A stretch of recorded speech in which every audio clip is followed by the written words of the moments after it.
Pagi hari ini saya akan berbincang melalui Zoom bersama dengan Ibu Hosiana Evalita Situmorang, pemirsa. Beliau adalah ekonomis PT Panin Sekuritas. Selamat pagi Ibu Hosiana. Selamat pagi Mbak Prisa. Kabar baik ya? Iya, sehat. Oke, semoga kita selalu sehat semua dan terima kasih untuk waktunya pada pagi hari ini Ibu Hosiana. Mencermati dari review global terlebih dahulu, Bursa Wall Street tumbang dari rekor tertinggi, kemudian juga Bursa Eropa turun tajam, demikian juga dengan Asia. Bahkan Hang Seng di Hong Kong turun lebih dari 2%, memimpin pelemahan seregional. Apa yang bisa kita simpulkan dari update Bursa global? Iya, jadi sebenarnya ini masih dikarenakan kekhawatiran ya dari penyebaran varian baru COVID-19, yaitu varian Delta. Karena seperti yang kita lihat juga ada beberapa vaksin yang diklaim ya, itu memang tidak terlalu efektif. Sedangkan kalau kita lihat juga sebenarnya tingkat infeksi, maksudnya positivity rate itu juga masih tetap tinggi.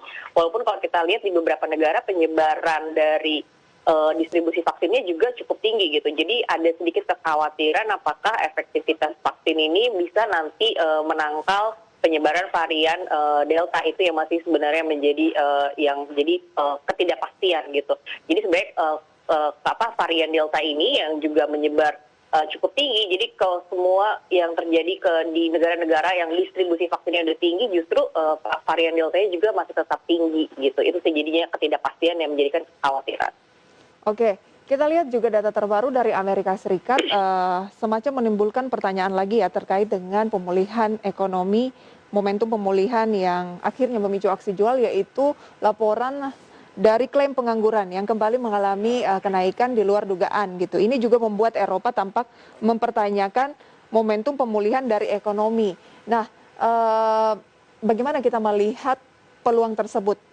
Apakah memang saat ini tampaknya pemulihan ekonomi ini kembali dipertanyakan? Iya, jadi sebenarnya seperti pernyataan The Fed juga ya, kalau kita lihat mulai dari meeting bulan April, Mei, Juni kemarin sebenarnya toolsnya adalah di tengah inflasi yang sudah meningkat di global khususnya di US yang kemarin bisa mencapai 5%. Tapi sebenarnya kalau Gubernur The Fed sendiri, Powell sendiri menyampaikan kalau sebenarnya ketidakpastian dari pemulihan ekonomi itu masih sangat tinggi. Artinya keberlanjutan dari pemulihan ekonomi ini masih sangat lemah.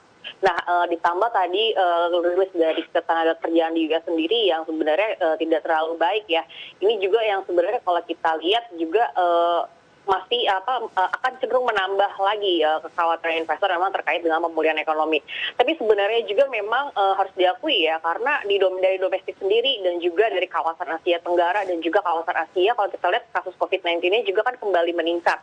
Nah, jadi kedepannya pembatasan aktivitas sosial dan juga gangguan dari supply chain itu akan menghambat pemulihan ekonomi. Jadi kalau kita lihat nggak hanya dari sisi Eropa yang mempertanyakan dan juga dari US yang data ketenaga kerja tidak baik, tapi juga kalau kita lihat di kawasan Asia yang menjadi sumber aktivitas ekonomi itu juga sedang menghadapi tekanan. Betul, sinyal pelonggaran moneter kembali ditunjukkan oleh China ya. Kalau memang bahwa pemulihan sudah solid, tentunya sinyal pelonggaran moneter tidak dibutuhkan lagi ya.